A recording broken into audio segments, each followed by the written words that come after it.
Yeah, it was incredibly difficult. I mean, initially, I had to really take a break from work. I had to turn down, new opportunities, put other opportunities aside that I had already committed to, just because I needed some space to like process things.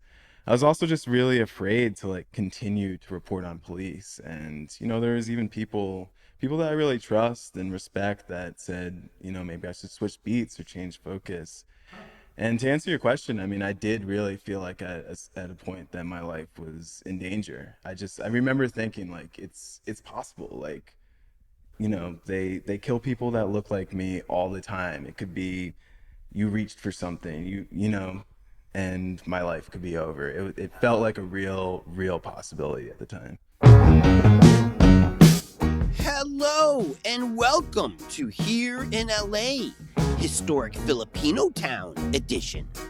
Today we talk with Lexis-Olivier Ray, a journalist, photographer, skateboarder, and gallery owner.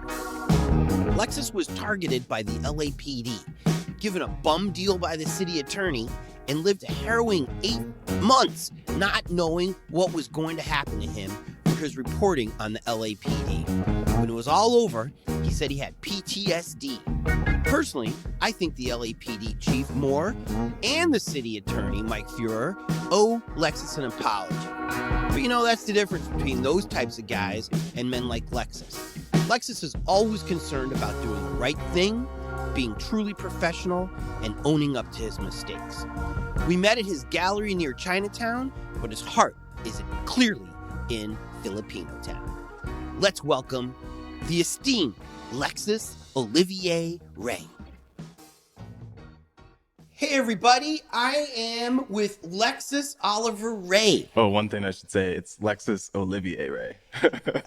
Hey everybody, I'm here with Lexis-Olivier Ray. What's up? And today we're representing historic Filipinotown, where you've lived for how long? I've been there for about 5 years now, 4 or 5 years. Nice. Okay. Everybody with a hyphen, I ask about the hyphen. You're a black man, right? I am. Do you have Latino in your blood? Well, both my grandparents on my mom's side, they're Haitian. So there's a little bit of French and Spanish influence over there, as well as African, of course. And my mom, she gave all of us hyphenated first names, all my siblings, and they all have kind of a French spin to them. So, but this is a last name, Olivier Ray. No, it's actually my first full name is Lexis Olivier, and my last name is Ray. So should the hyphen should be in between Lexis and Olivier? Correct. Yeah. Oh, Yeah. I like it. Some people confuse it and hyphenate the Olivier and Ray, and it's funny because when I actually say my name, I say it Lexis Olivier Ray as opposed to Lexis Olivier Ray. It's And confusing. maybe that's where I got it wrong. What was your mom's thinking about the hyphens for all the kids? I'm not sure exactly. Good question. I feel like she just kind of wanted to give us interesting, sort of sophisticated, unique names, and I would say she succeeded. I've never met another Alexis Olivier Ray. I would say she succeeded too. So have you been back to Haiti? No, I have not. I've never had the chance to go to Haiti, unfortunately. Have you been to any of the islands over there? I've been to Puerto Rico a few times. Oh. Do you habla español? No, I don't. Me neither. I wish. It's on my list of things to do because I feel like if you're a reporter or really just anyone in Los Angeles, you should speak some Spanish. I agree, and I am ashamed that foreign languages are just not my thing. I am ashamed with you. And on the other hand, I just love it when people are multilingual or even bilingual. I think it's amazing. And for a reporter, it would be great. Speaking of reporters, you work for LA Taco. Correct. What's your role there? I'm a staff investigative reporter. Yeah. What was the last you by the way, we're talking to you because I really admire you as a reporter, as a writer. You're cool under pressure, which a lot of people aren't. I am not. And I love LA Taco. LA Taco's been around for a really long time, and it's only getting more and more popular. I think because of people like you. Thank you. What was the last thing that you investigated that did pretty good on LA Taco? The last thing, last week I wrote a story about how roughly half of the city's American Rescue Act funds from the federal government went to the LAPD. Right. I thought the number was like 40%. It's a little bit less than 50, and that's 50% of the money that has been sent, not the total allotment, but so far we've received just over 600 million, and a little bit over 300 million went to LAPD Straight to the cops for expenditures. Yes. who don't need the money. According to the city, they did need the money. I do have to say that. Lexus is you are a true journalist. I'm trying to get some opinion in there. You're like, ain't falling for it. Okay, then I'll say it. They don't need that damn money. And well, I'll put it this way. In the city, there's a lot of people who could use it more. Right. Who don't already have a $3 billion budget to start with. Right. A lot of people felt that that money could have go to other places, such as the homeless crisis, or people that are businesses that are suffering, people that are suffering from the COVID-19 pandemic and such. So, Yeah. yes. One of the things that you wrote earlier in the pandemic, I think it was you, was the hand washing stations, right? Yes. Yeah, I did a big investigation into those. And what was your conclusion, or what did you bring out from that investigation? Generally, I found that they were not maintained very well, weren't serviced regularly by vendors, they weren't assessed by the city as the mayor promised. A lot of unhoused people either didn't know where they were, didn't trust them, or found that they weren't working. Vendors were getting paid for work that they essentially weren't doing. Oh, I mean, it's just water and soap, man. Like, how hard could it be, right? You would think, right? And when they rolled out these hygiene stations, there was a lot of, enthusiasm behind them, because after years, the city was finally, delivering much needed services to these unhoused folks. Speaking of unhoused folks, last week a friend of yours passed away who is unhoused. Did he live around here? In Filipinotown, yes. He lived in Filipinotown. Right now, we're talking from Lexus's cool studio in Chinatown, right? It's on the border of Chinatown, Lincoln Heights, kind of a gray area. Right next to the park. Yeah, exactly. LA Historic. LA Historic Park.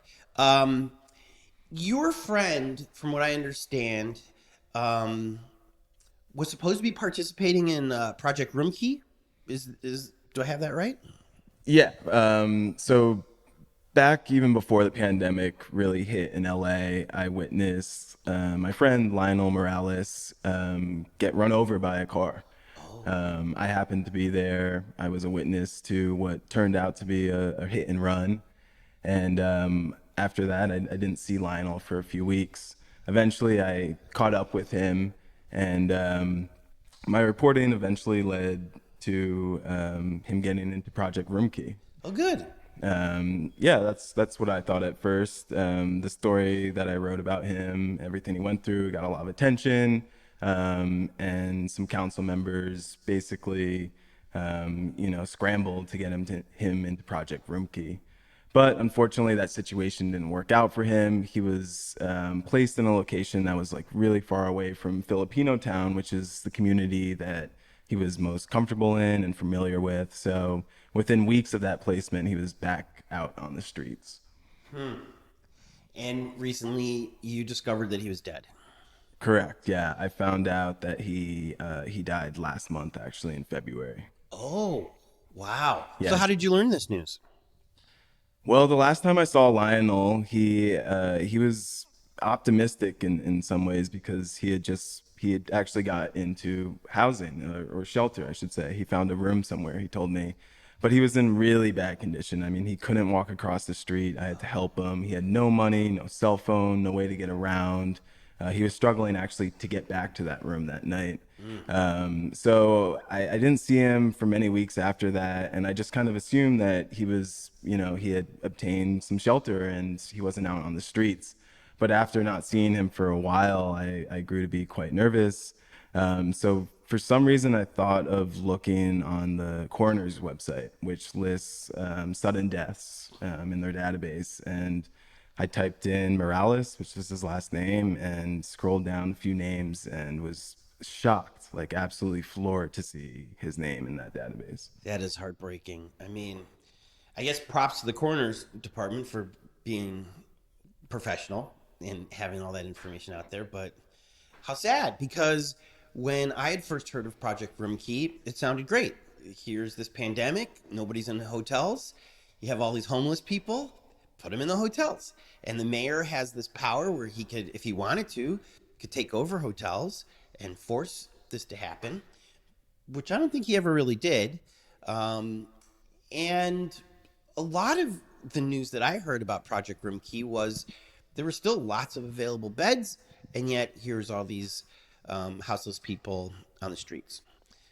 Is that how you looked at it too? Yeah, I mean, and I think that's how Lionel looked at it as well. He was, really excited to get into shelter and, worked really hard to get there. And, as I mentioned, it was a big problem for him that he was so far away from his community, which is, an issue I think that you hear from other unhoused residents. And, it's a shame because if he was closer, maybe he would have stayed in longer. Or if he even had another chance to go in, because after that, he's back on the streets and he was, desperately trying to find housing still.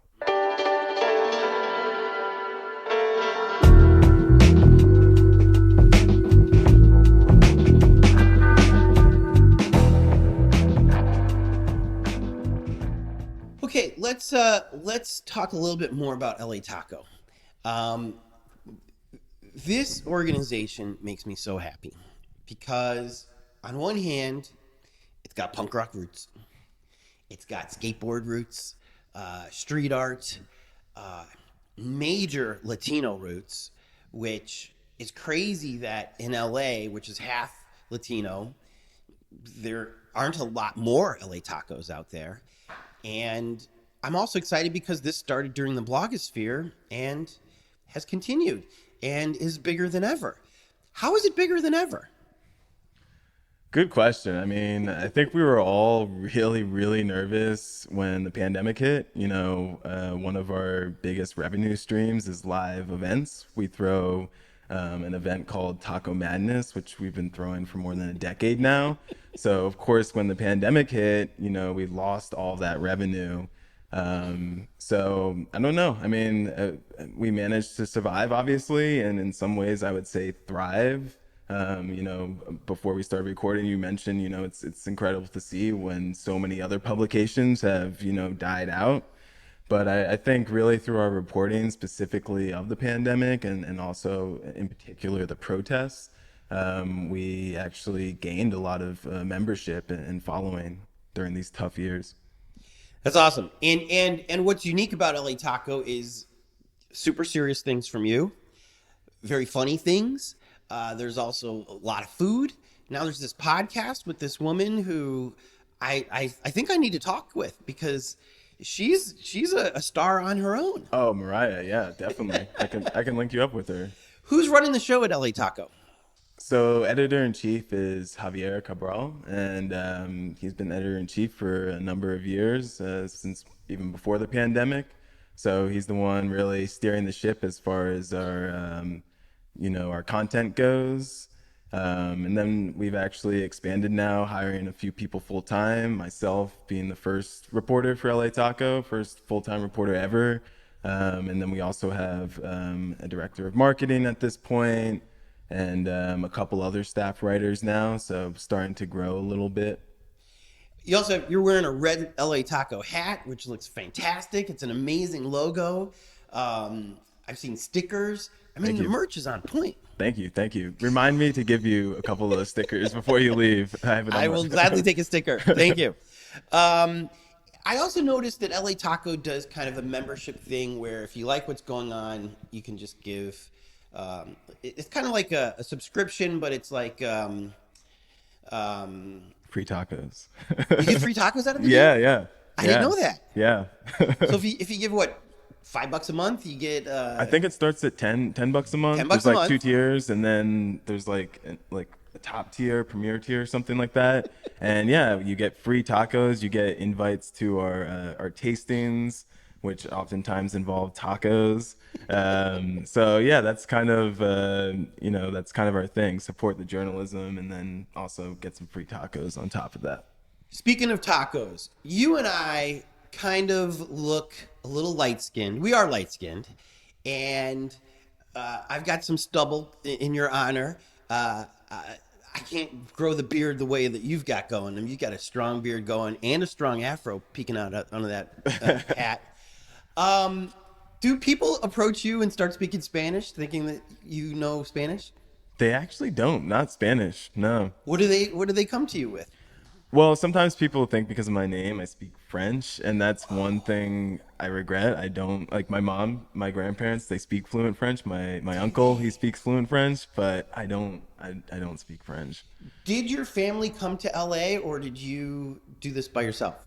I did this by myself. Well, actually, it's interesting. I grew up in an interesting family dynamic. I had a lot of siblings. A couple of my siblings, they grew up primarily out here on the West Coast. I grew up on the East Coast in Connecticut.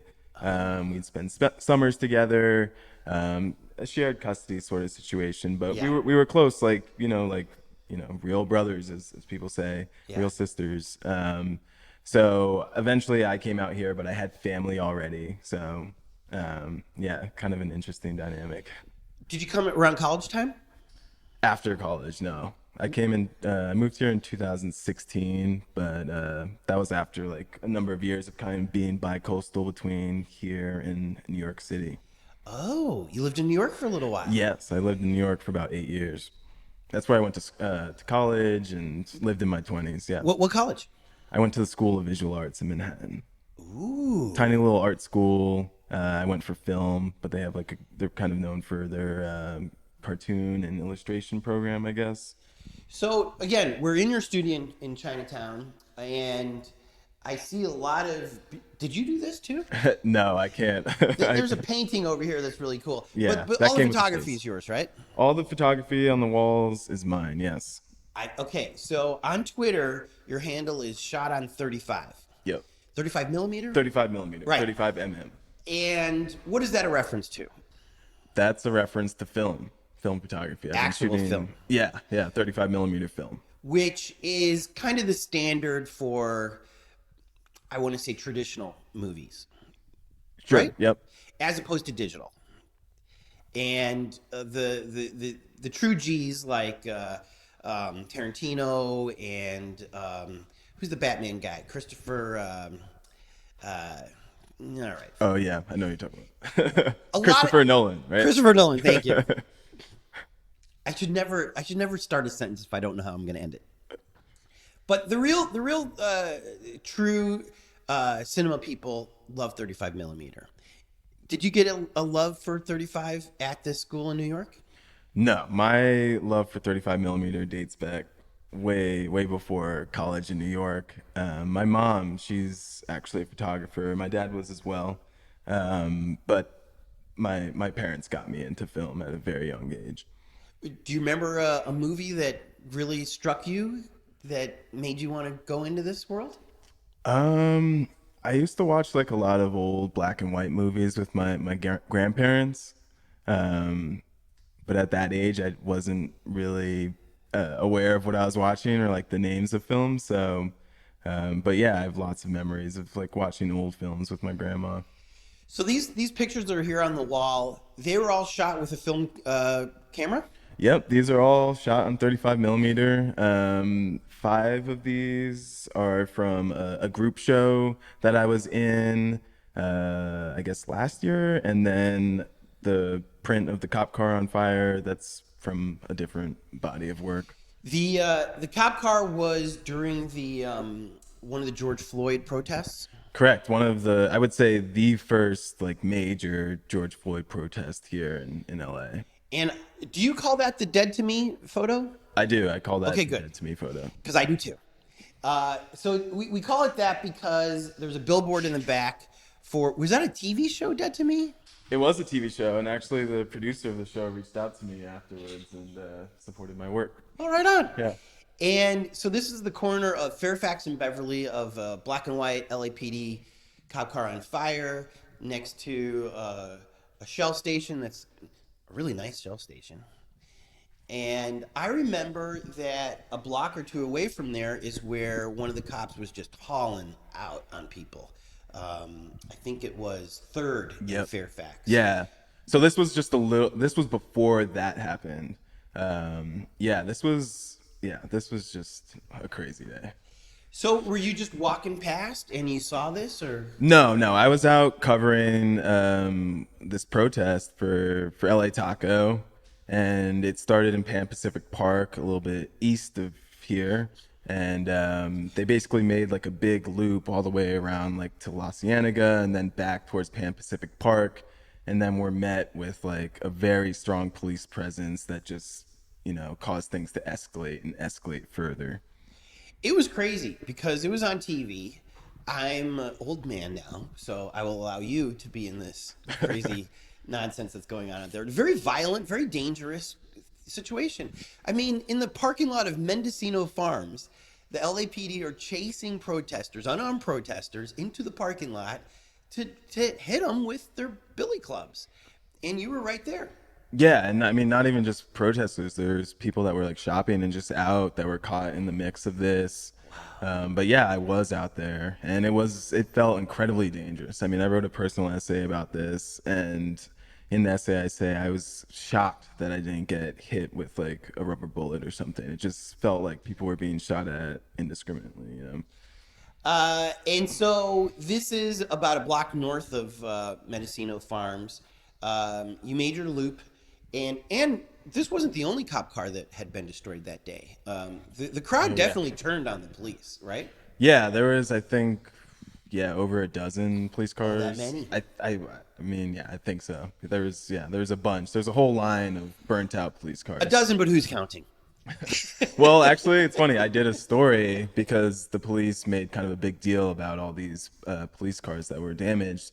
Did a story on it where I got the data that actually showed how many of these cars were damaged and found that it was actually rather insignificant compared to, how many protests there were.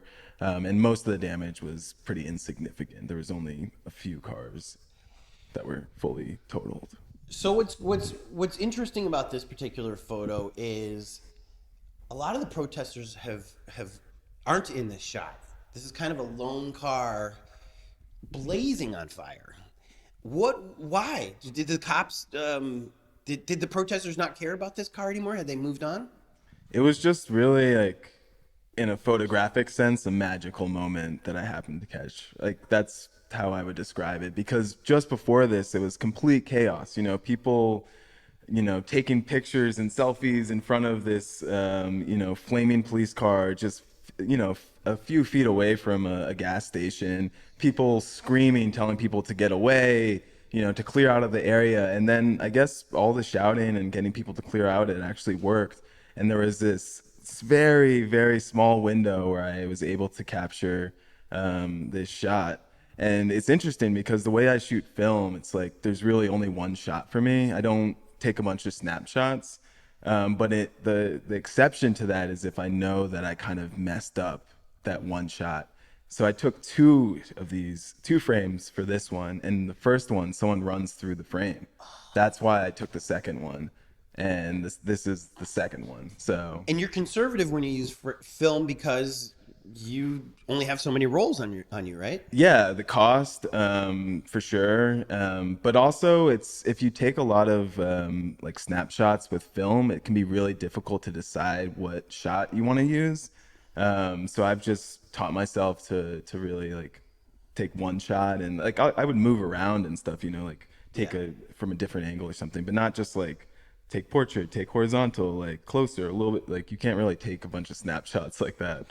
Once you've got this film, where do you have it developed? Do you develop it yourself?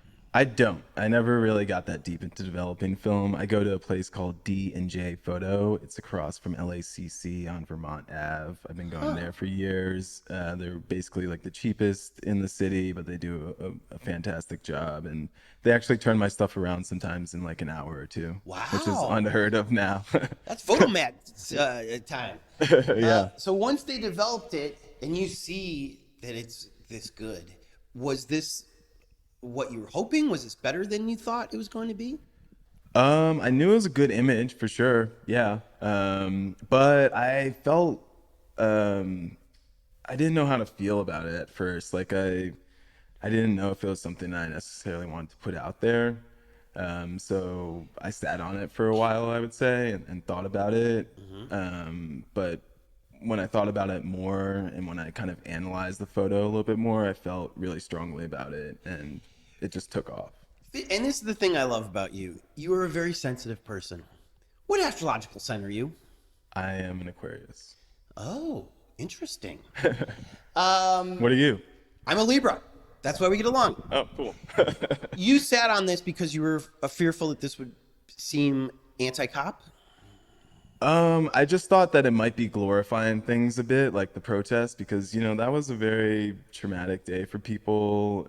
People were seriously injured.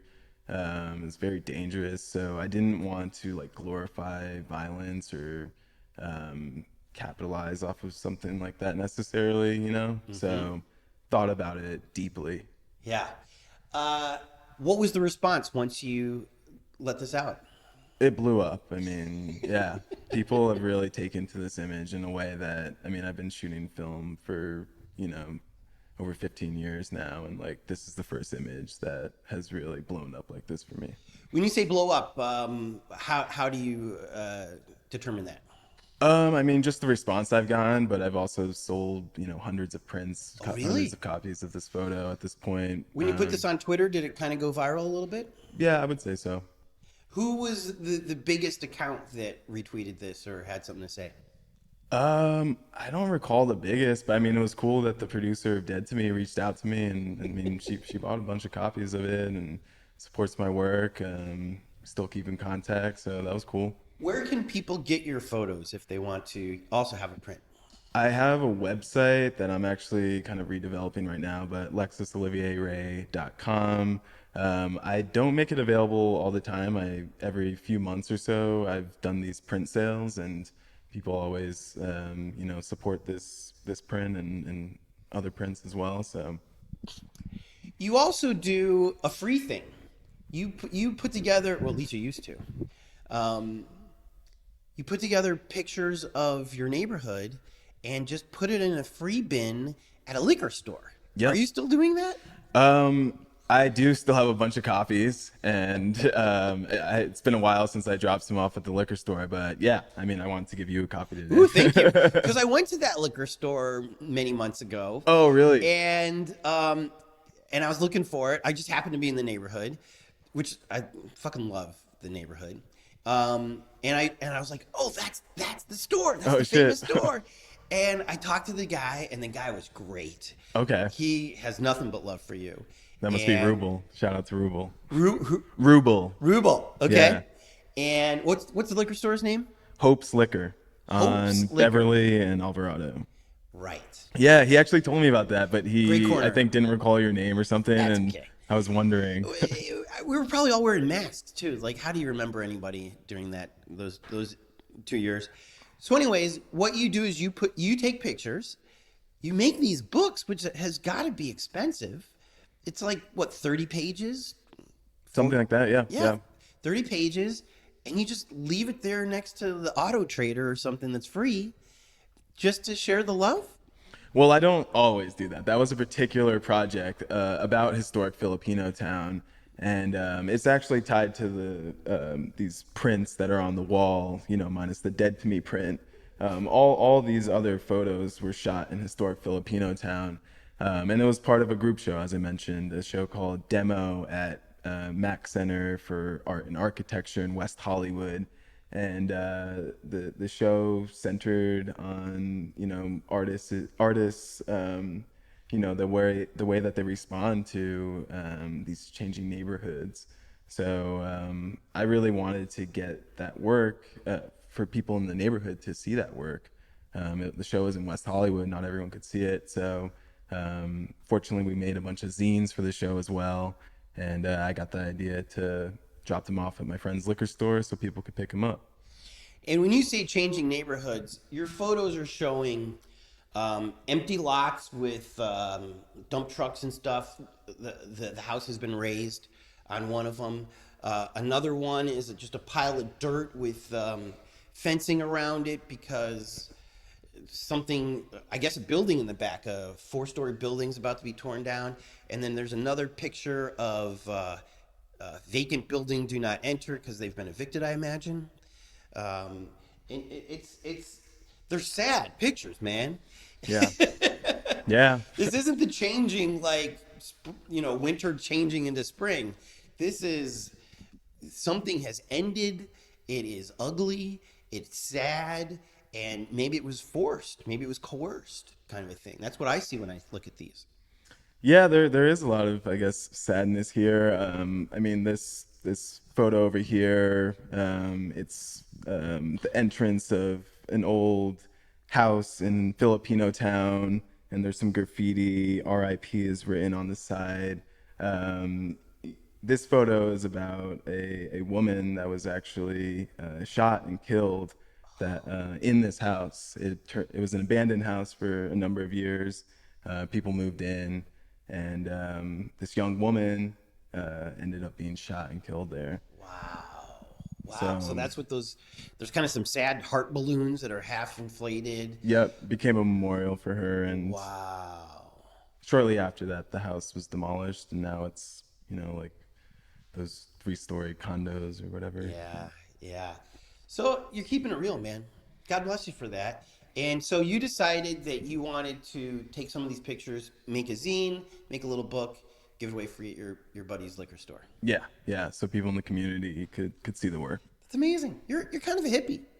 Thank you. You look like Che Guevara a little bit, but you are a hippie at heart.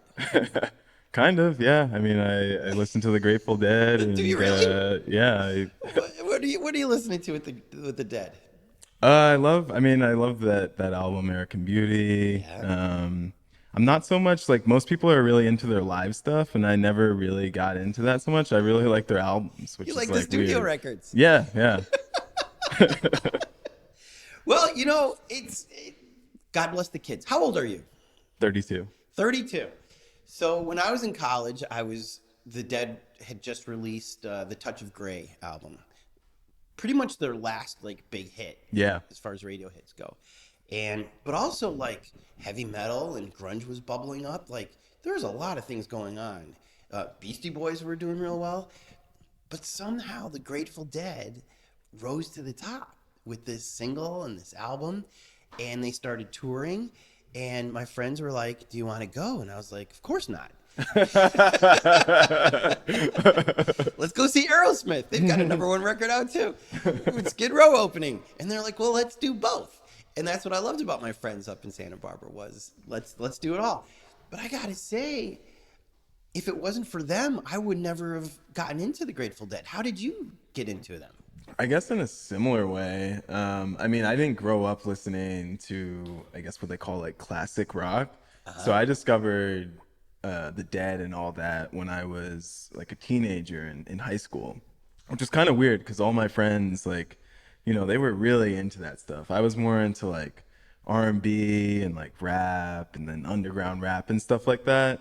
So when I finally got to like heard my first like Beatles song and like Rolling Stones, I really loved it and like just fell like completely into that stuff. And then also I got super into vinyl. So I really enjoy like collecting like classic rock vinyl and stuff like that. Nice.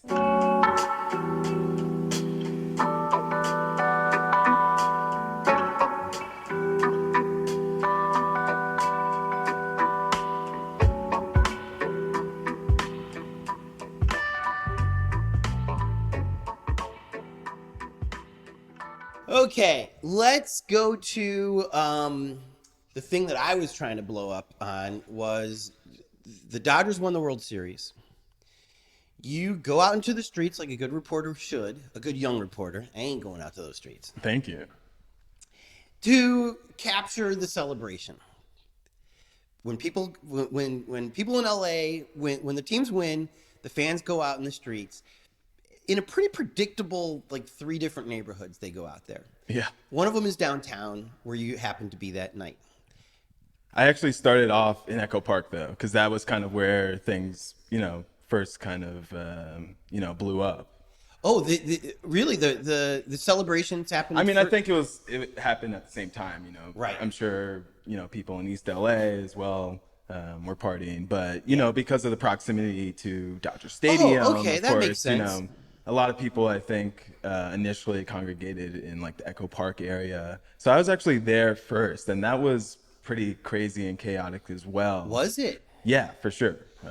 But it died down very quickly. Like there wasn't as much resistance to keep it going. Like people just did their thing and like scattered.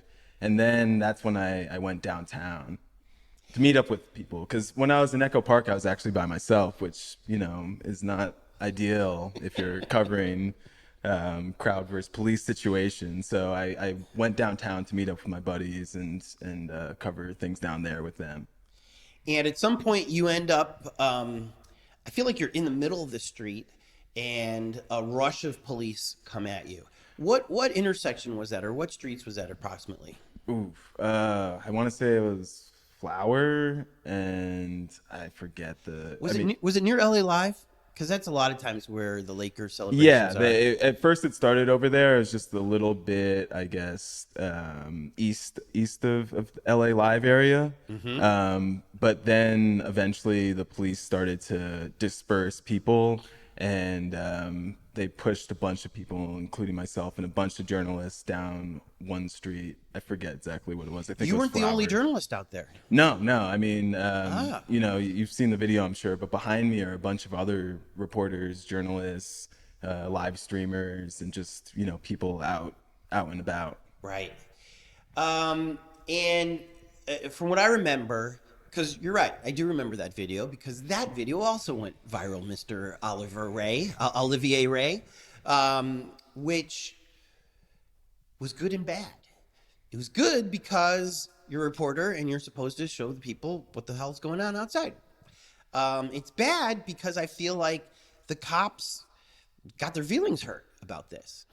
And the video in question is you're on the streets, the cops with riot gear push you over. You are pleading with them, I'm a reporter, or I'm a journalist, something like that.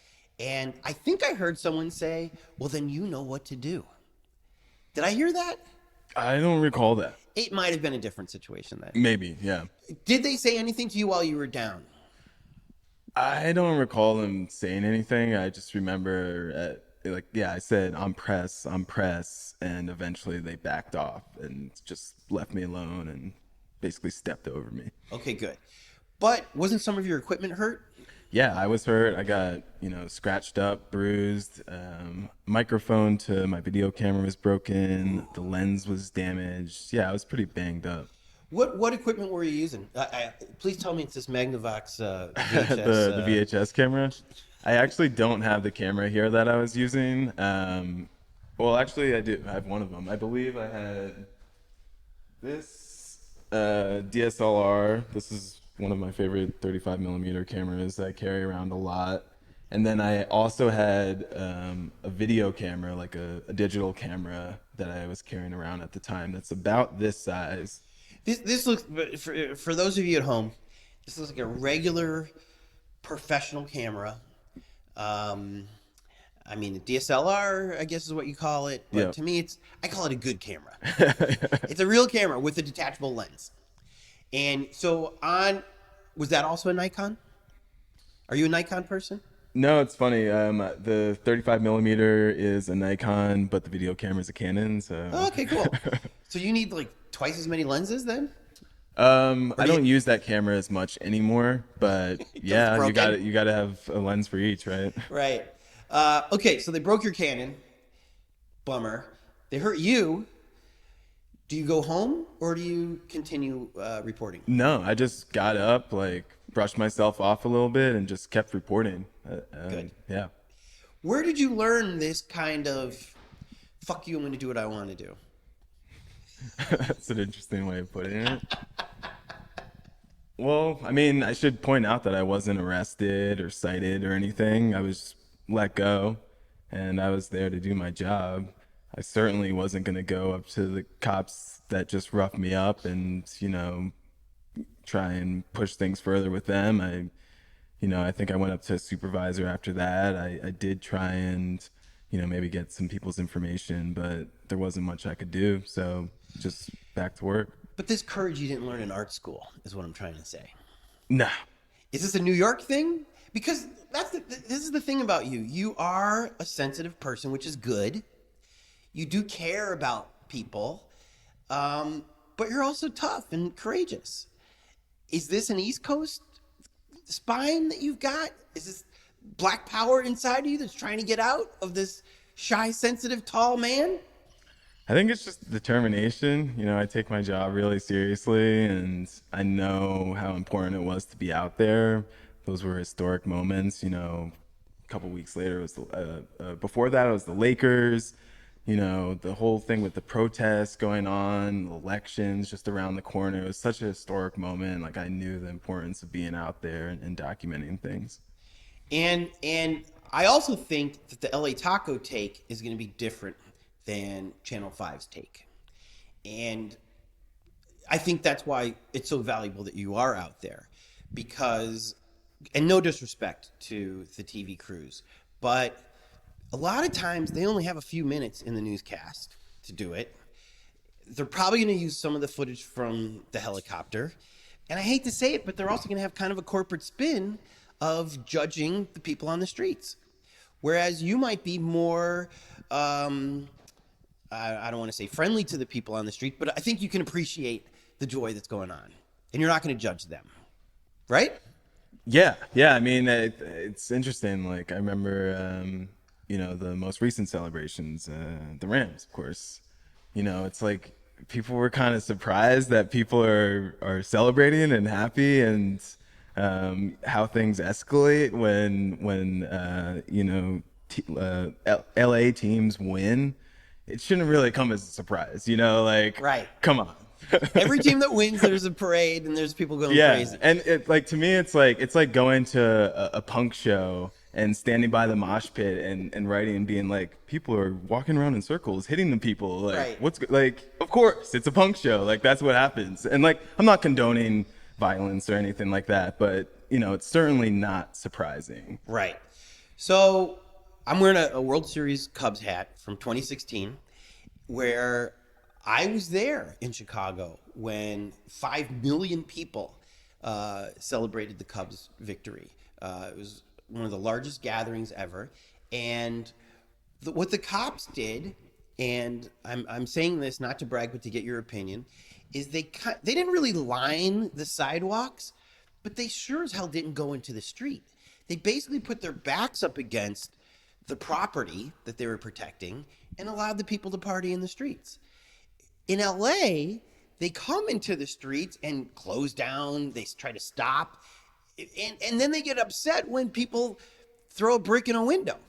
It's like, well, if your ass had been in front of the window, they wouldn't have thrown a brick at you. Also, let these people get their yayas. I mean, they're excited, right? Do you think, well, I'm not going to. Wink once if you think the cops want this kind of problems happening every celebration. Do I think that they want those problems to happen? I'm not going to speculate about that, but I do think at this point it's like maybe there should be more of like a protocol for these things. Right. Like, maybe the city council or somebody could look into like what happens if an LA team wins. Like, what is the protocol for that? Like, and stop acting surprised. You also know the pocket. So Echo Park is a pocket, LA Live is a pocket, and East LA is one. So have your people there ready to go and maybe let them party a little bit. I'm a crazy person. Open up the Coliseum and have burned out cop cars, and you charge a guy $5 for 5 minutes to have fun with it. Right? With the sledgehammer. You know, like let there be bouncy houses for adults. Like let there be a way that you can get your energy out. Because I got to tell you, as a sports fan, there's very little like having your team win.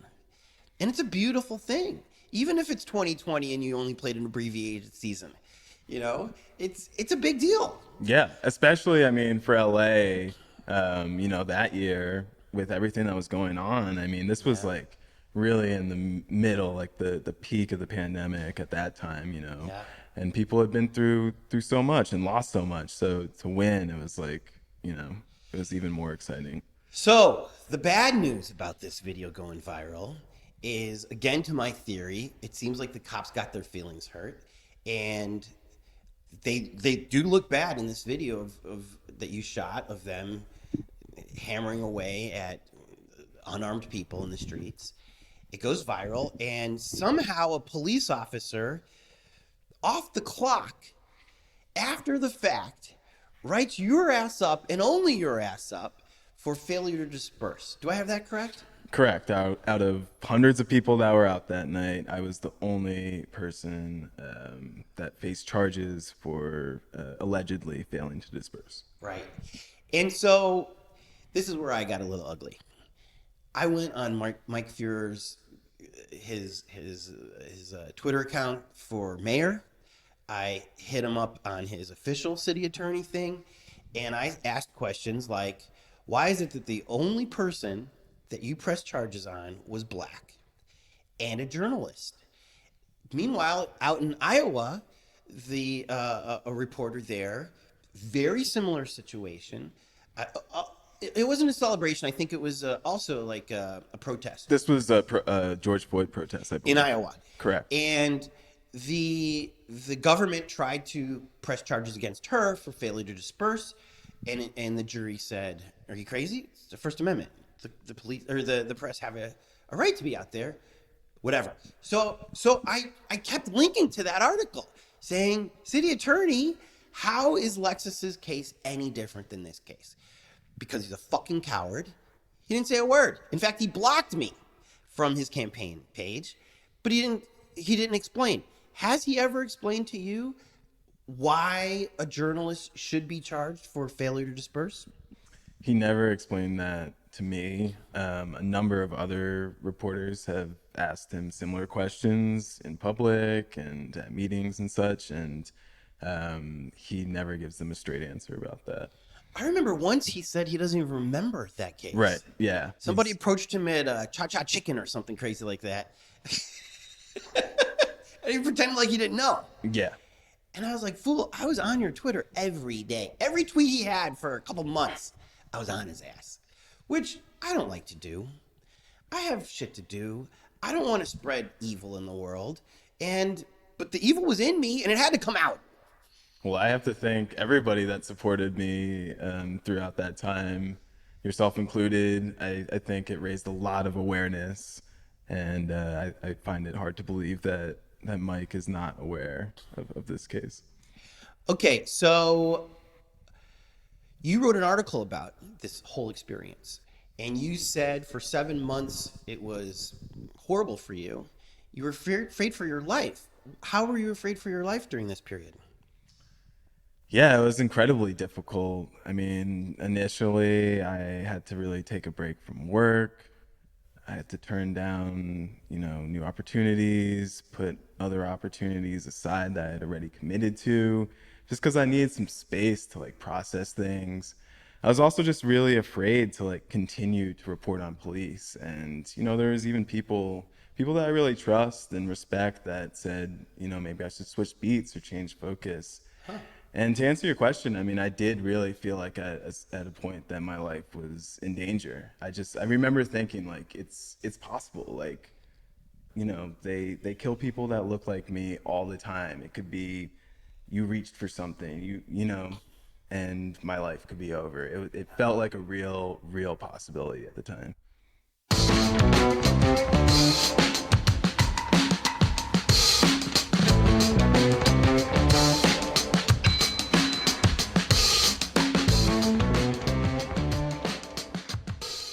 So, in this article that you wrote, you said that you had a meeting with the city attorney, and he basically said, "Keep your nose clean," and the statute of limitations is for 7 months. If everything goes well, everything's fine. Is that kind of how it went? Kind of. So it wasn't with the Mike Fior directly. It was with a hearing officer Oh, over the phone. But nonetheless, it was a hearing that I had to report to just several days after getting this notice. And during that meeting, they told me that the statute of limitations would remain open for a year, from the 27th, the date that it occurred. And if there were any repeat offenses, they could file the old case and then any new cases. So essentially, it felt to me like the charges were hanging over my head. right. And if I went out and covered any other protests or police versus crowd situations where they had dispersal orders called, I could, be arrested and prosecuted.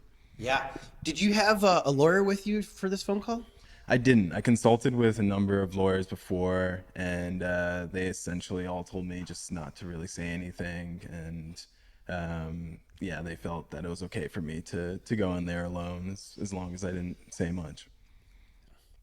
I wanted this to go to trial because I wanted the city attorney to say, yeah, the First Amendment's cool, but we have the right to revoke the rights from the press when we want to. But Mike never takes any challenge like that. He only fights easy fights that he knows he can win. And this one, he probably knew he could not win, right? And so I think a crazier person, maybe a younger Lexis, would have said, "Bitch, I'm going out there tonight. I'm gonna stand in the middle of the street all night. I dare you to arrest me." Is that devil on your shoulder at all? Did you want to push the situation at all? I wish I could say I did in some ways, but no, that was not my reaction at all. I was definitely concerned and worried about going out there and covering protests. And, this happened essentially a year ago now when I got the notice. So a couple weeks after that was the Echo Park Lake protests. That's right. And that was the first time I had really the time I had gone out to cover something like that after this whole ordeal with the city attorney. The Echo Park Lake there was a lot of homeless people camping out on the lake. The city had decided we're going to quote unquote clean up the lake, which means remove everybody and put a huge fence around it. And it was highly publicized. So there was the all-star team of journalists out there, including you, and they the police basically said you guys can cover it blocks away. And some press went for it and said, fine, we'll see you over at the Bright Spot. And a few of you said, forget that, we're going to be where we want to be. Yeah, and I would even say a lot of us didn't even hear the orders. They weren't very clear. I mean, people were shouting over, each other, and a lot of times the microphones they use, they're not very loud. They don't always use those like the big trucks. So a lot of people just weren't aware of where they should go. But yeah, I mean, aside from that, it was completely, it's around the corner, completely out of view from what was going on. So you were nervous. God, if I get arrested here, I made a deal with this guy that I was going to be cool. Well, I didn't make a deal, but I was, I guess, warned that, hypothetically I could face more charges for being at events like this. You didn't sign any paperwork that said, I promise not to? No, absolutely not. Good no. for you. Yeah. But anyways, you're worried. Oh my God, I'm kind of on this weird probation, this bizarre probation that shouldn't exist. You shouldn't be able to tell somebody, yeah, you broke the law, but we're going to use it against you without due process, right? Like it's fucked up. Oh yeah, it's definitely fucked up. Yeah. Okay, so you're there. You see Kate Kegel get arrested while the is that how you say her name? Kate Kagel, I believe. Kate Kagel from Spectrum News. Shout out. Yeah. She's fantastic. Great reporter. You see her get arrested while her camera crew is filming her, which would have freaked me out because that's a white girl. If they're detaining white people, they're not playing. Yeah, and actually, I believe I saw Kate get arrested, but I was a little bit like further away.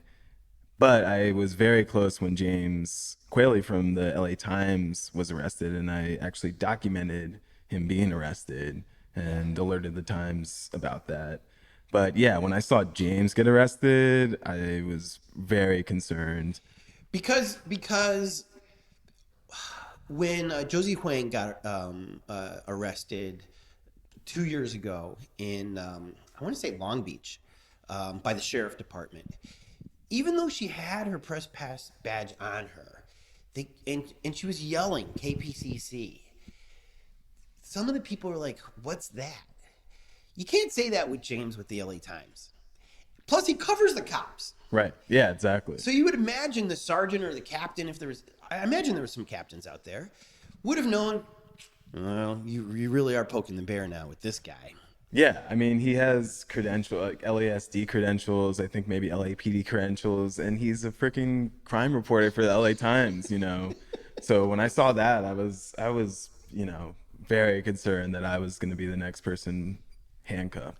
So you shot the video of him being, is that arrested or is that just detained technically?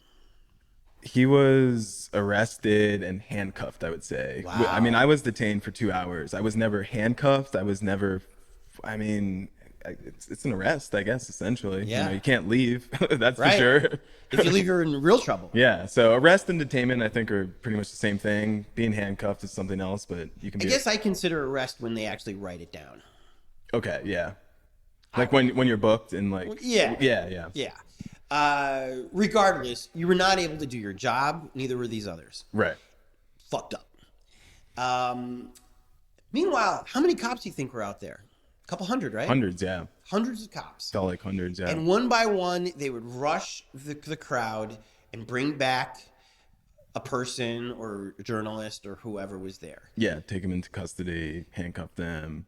Under the terms of, we told you on the bullhorn, if you don't leave, we're going to get you. Exactly. And so they detained you for 2 hours. You're sweating bullets. Were you on like a school bus or something like that? Were you? No, I was still on the street, but basically the cops they surrounded everybody, so there was no way for anyone to leave at a certain point, even if you're a journalist. And they just start to close in on people. We're giving a lot of conflicting orders. I remember once, like a cop behind me was telling me to move forward. A cop in front of me was telling me to move backwards with like a weapon pointed at me. Wow. Just conflicting information. There's nowhere to go, you know. Yeah. So just completely chaotic. And I was in that situation where pretty much confined to like just a small area of the sidewalk with a bunch of other reporters for over 2 hours. You mentioned that James had an LASD, a sheriff's department issued press pass. Do you have one of those? No, I do not. Intentionally?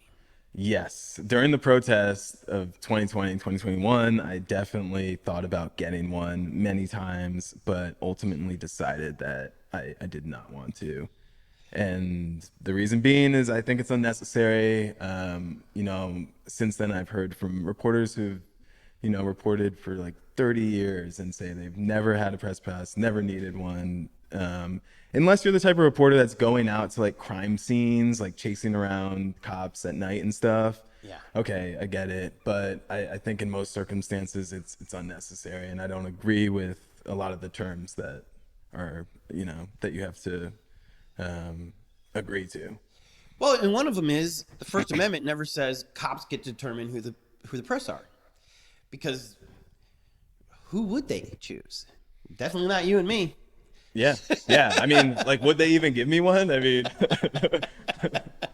but it's like, why do you like? Who even thinks that that's a good idea? And isn't it a conflict of interest if the press is covering the cops, that the cops get to determine the you know who gets behind the velvet ropes? Like, no.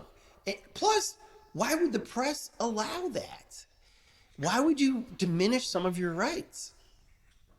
I don't have the answer to these questions. but that's what I think about when I Because, I mean, okay, so some people say, well, then shouldn't you just have an LA Taco press pass? I do. I do carry. Great. Yeah.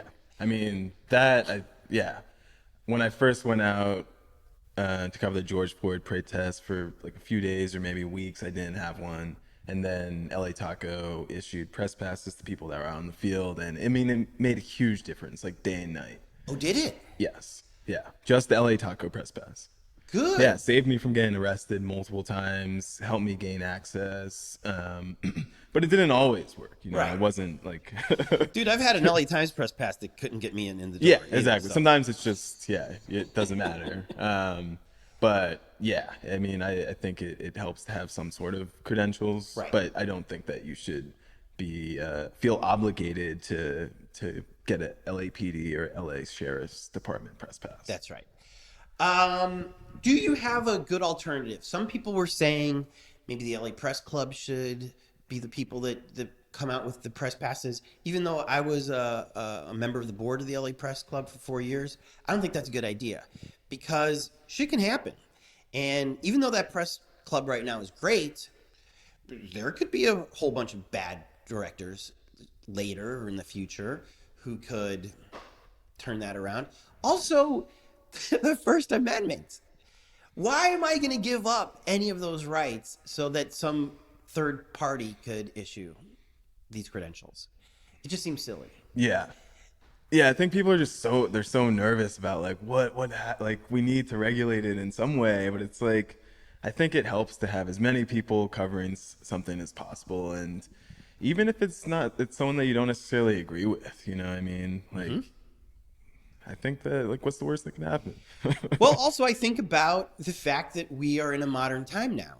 And I don't want to determine who's a journalist or not, but I have seen people who wouldn't consider themselves journalists document things of news that end up on the front page or on the top of the 10 o'clock news. So Rodney King was videotaped by a non-journalist. When Scully landed that plane in New York, an iPhone picture was on the front page of all the newspapers. Yeah. And if we've come to the point where anybody with an iPhone is capable of delivering news, then maybe we all are oppressed. And the only people that seem uptight about that are people trying to hide things. Right. Which, as an investigative reporter, is exactly what you want. Yeah. Right? You want to uncover the hidden shit. Exactly. So one of the hidden things out there is the things that our friend William G. Film the Police LA has uncovered and documented on his Twitter feed. Yeah. And you've partnered with him from time to time. I've written a number of stories about him. I am in the process of editing a documentary about him. Oh, really? Yeah. We shot. You filmed the Police. Yeah.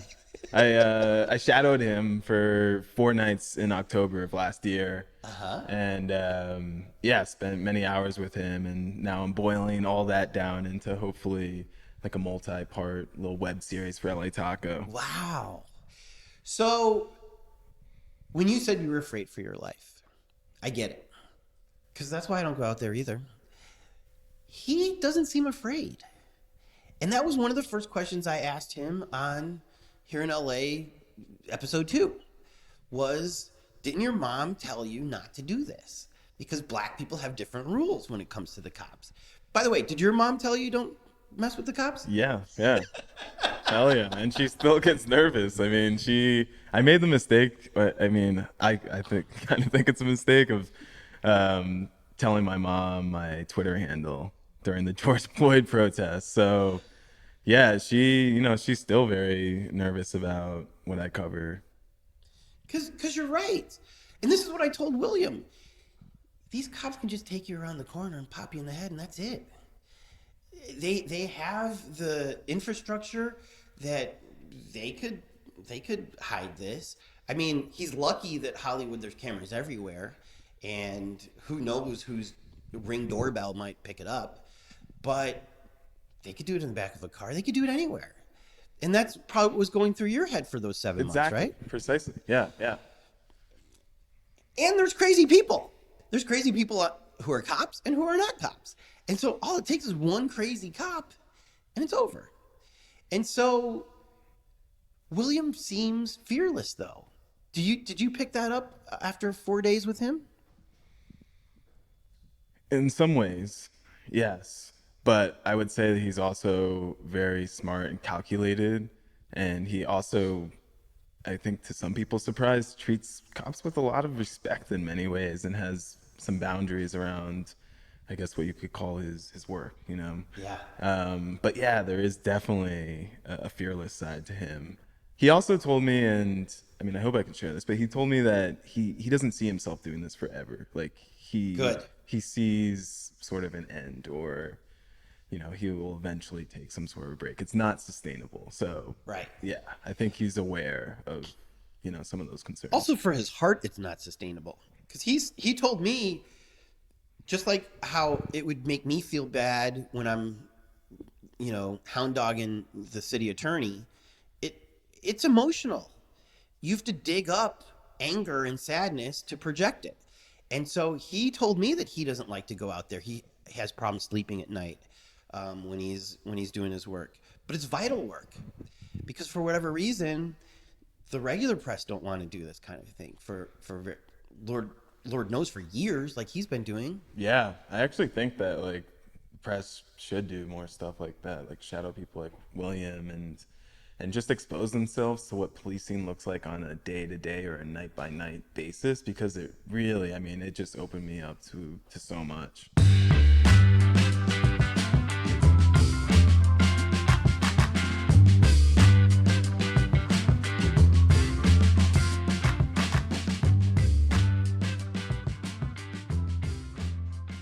Because one of the things that I love about you is you do this camera angle with your iPhone where you're skateboarding through the streets of historic Filipinotown, and hopefully you pick up a bag of tamales or burrito or something like that, and then you skateboard back, and it's just a beautiful scene because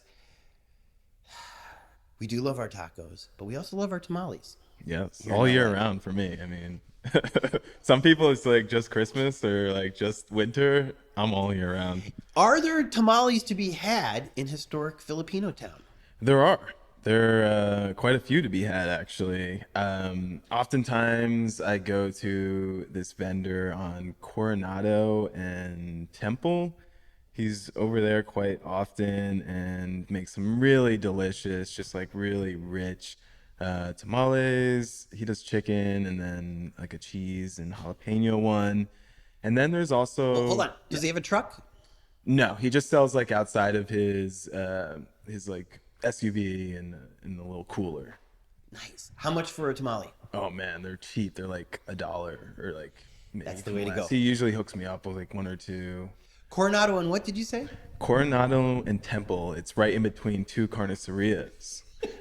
And then at the carniceria, you can find Salvadoran tamales. There's a lot of Central American tamales in Filipinotown because, as I'm sure you know, Filipinotown is like 60% Latino. Yeah. Yeah. Were you into this kind of food when you were on the East Coast, or was it different food over there? No, I had Connecticut never. didn't have tamales? I mean, they probably do because I don't want to say that there's no Latino food in Connecticut. But I certainly was not exposed to anything like that growing up in Connecticut or even in New York. It really wasn't until I started coming out here to LA, and my girlfriend in particular, Doy, she introduced me to a lot of like Latino food. Is she from here? Yeah, born and raised. Because, she does not look Latino to me. No, she's not Latino. She's like a California blonde beach girl. Yeah, she's not Latino. She's white.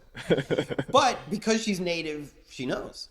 Yeah, she grew up in Mid-City and Hollywood and really all over LA. So yeah, she's the one that exposed me to a lot of the food that I love and eat on a daily basis now. Talk to me real quick. Let's finish with this. I don't want to call you an activist because I don't think you are. No, I think you are an aggressive I think you are an investigative reporter. I think you are punk rock. And you are trying to get to the stories that may make mainstream media uncomfortable. And that's why some people might consider you an activist. But you're not. Because your stories don't advocate one side or the other. But I think it's hard. I'll put it this way. If you were a weatherman and it's raining every day, you're not a rain activist if you say it's fucking raining every day. I love that. But if you're covering the cops and they're constantly fucking up, or you're covering the city and the hand washing stations just don't fucking work, and the homeless are being treated like shit, you're not an activist for saying it's fucking raining on the streets. It's fucking raining. But you, I think, are loved by the activists of LA, especially on Twitter. Can you tell me a little bit about that relationship?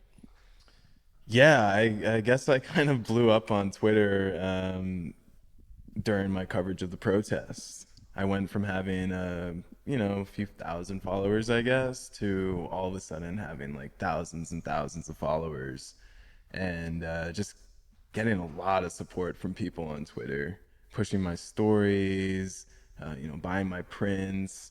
When I was still freelancing, people actually were just sending me money directly for my reporting out, at the protests and in the field, which like really made a huge difference during a really difficult time.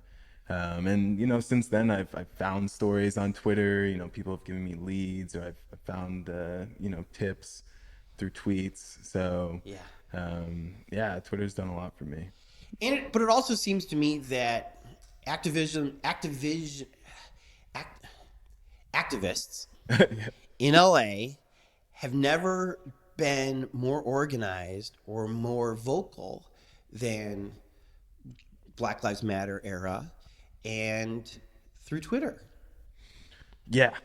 Oh yeah, for sure. I mean, it was really interesting to see how social media was used during like the George Floyd protests, for instance, to organize people and provide like mutual aid and information to people while they were out in the field, resources. That was really fascinating.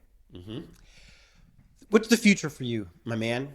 What is your goal? Because when I was your age, I wanted to be working at the LA Times or Spin Magazine. Do you have goals that are attached to media outlets that you want to work for? Not so much media outlets, I would say. I mean, I'm very happy at LA Taco, first of all, and I really want to continue building with them. We have some really exciting things to announce in the near future. I think we're going to continue to grow a lot. So in the near future, I see myself growing with LA Taco. And then in the future, I mean, I my background's actually in like film and video. So that's something that's always in the back of my mind. I have a lot of ideas for like movie projects, TV projects, podcasts, things of that nature. So I think my future is going a little bit more in that direction, and maybe a little bit less in the direction of something like working for one of the big news outlets that you just mentioned. But you never know, and I would certainly welcome the opportunity as I grow as a writer to write for other publications. Well, right on, man. I'm sure anything you do is going to kick ass. Thank you. And thank you again for letting me ask these questions. For sure. I'm so happy that we could do it after all these months. Absolutely. Right on, man. How great was Lexis?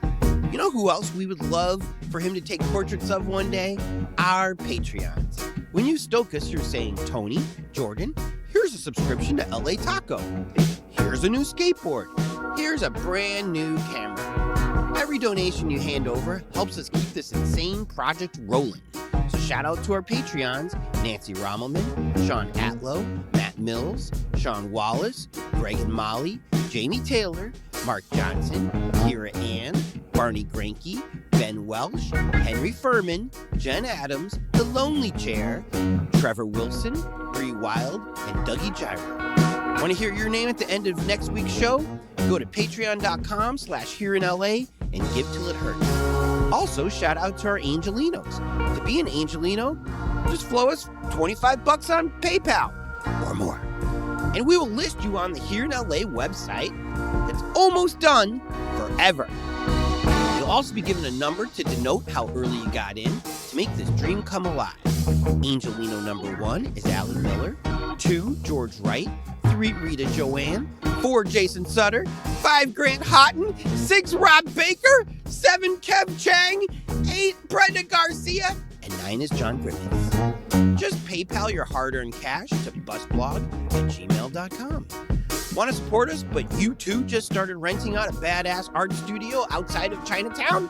You can still help. Post your favorite episode on your Facebook. Oh my God, post 2. Is 3 asking too much? Tweet something nice about us. In fact, anytime you see me tweet about our episodes, retweet it. And for God's sake, tell your friends. What do they care? Tell them how Here in LA is spelled, that it's on Apple Podcasts, woo, and Google Podcasts, and even Spotify. What? It's true. Here in LA is produced by myself, Tony Pierce, and a man who's impervious to the whims of the law, Jordan Katz. Editing, mixing, and music supervision by Jordan Katz. Songs by Orgone and Jordan Katz.